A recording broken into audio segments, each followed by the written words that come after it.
Tuhan katakan, learn of me. Belajarlah padaku. Karena aku lemah lembut dan rendah hati. Jiwamu akan mendapatkan apa? Ketenangan. Pertanyaannya begini, kapan kita mendapatkan ketenangan? Kapan saudara hidupnya bisa tenang? Bukan kalau utang sudah lunas. Bukan penyakit sudah sembuh. Bukan masalah di rumah tangga sudah selesai. Kita bisa dapatkan ketenangan kalau apa saudara? Kita mau belajar. Belajar untuk mendapatkan pengetahuan firman Tuhan. Kenapa? Karena pengetahuan ini adalah apa?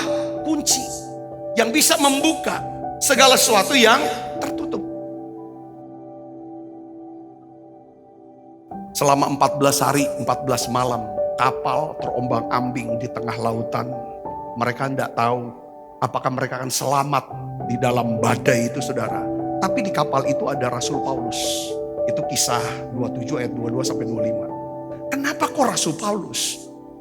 Ya kan, yang penuh dengan kuasa Allah, penuh dengan hikmat Allah. Nggak hardik aja. Badai itu dihardik aja kan. Kenapa nggak hardik? Saya yakin Paulus pasti sudah menghardik badai itu. Tapi badai tidak pernah berhenti. Dan kita harus tahu, masalah badai dalam hidup itu ada dua. Ya saudara, di dalam kisah Yesus kita belajar ya. Yang pertama, murid-murid bersama Yesus kena badai. Yesusnya sedang tidur, lalu mereka bangunkan Yesus. Yesus hardik badai, badainya tenang. Nah ada kalanya saudaraku, Tuhan tidak hanya memberikan kita kuasa, tapi Tuhan mau memberikan kita pengetahuan firman. Yang namanya hikmat untuk kita bisa lewati badai hidup kita. Yang ngerti katakan amin. Itu hikmat itu kan datang dari firman Tuhan. Makanya pentingnya kita belajar firman Tuhan bilang, learn of me. Belajar daripadaku.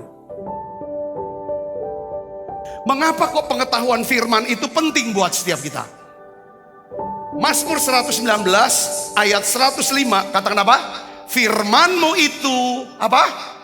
Pelita bagi kakiku dan apa? Terang bagi jalanku. Jadi pengetahuan firman itu berkuasa untuk menyembuhkan sakit penyakit kita. Penting. Memulihkan, mengubah hidup kita. Dan pengetahuan firman itu juga membuat jiwa kita mendapatkan apa? Ketenangan. Karena ada masa-masa dalam hidup kita. Tuhan tuh bawa kita kemana? Ke Getsemani. Nah saya ingin ajak saudara untuk belajar dari Yesus. Bukan pada waktu Yesus bangkitkan orang mati. Ya saudara, sembuhkan orang sakit. Tapi pada titik-titik lemah Yesus dalam dia sebagai manusia. Itu Getsemani. Di taman Getsemani inilah saudara tahu doa Yesus. Doa yang tidak dijawab. Di Getsemani Yesus bawa sahabat dekat dia. Yang sangat dia percaya dan sangat mempercayai dia. Yesus masuk ajak mereka supaya ayo bantu aku, kuatkan aku. Tapi rupanya mereka tidur. Getsemani bicara tentang orang-orang yang paling dekat pun, yang paling kita percaya, dia pun tidak bisa tolong kita. Getsemani bicara tentang satu masa dalam hidup kita, di mana kita sendirian. Saya dan Tuhan. Jadi apa yang dibutuhkan? Bukan stamina lagi. Bukan semangat lagi. Tapi bicara tentang apa saudara? Yang kita butuhkan apa? Lemah lembut, rendah hati.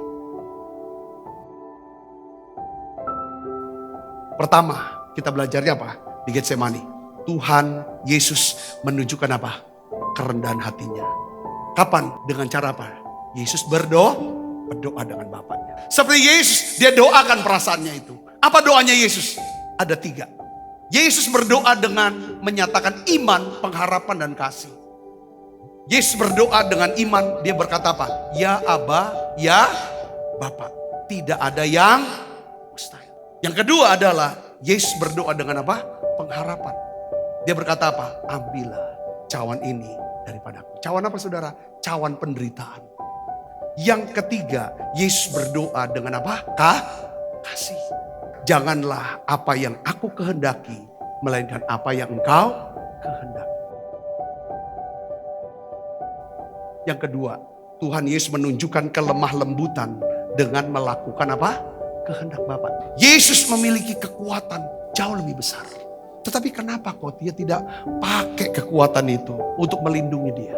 Atau menyerang daripada musuhnya yang mau menangkap dia. Perhatikan sini saudaraku. Orang lemah lembut. Dia punya kemampuan untuk bisa apa saudara? Mengendalikan dirinya. Dia tidak akan pakai kekuatannya, kuasanya untuk menyerang.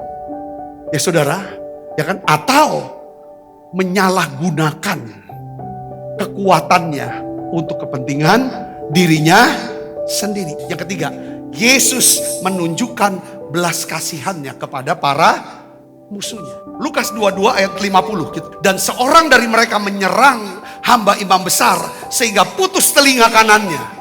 Tetapi Yesus berkata, sudahlah itu. Lalu ia menjamah telinga orang itu dan apa? Menyembuhkannya.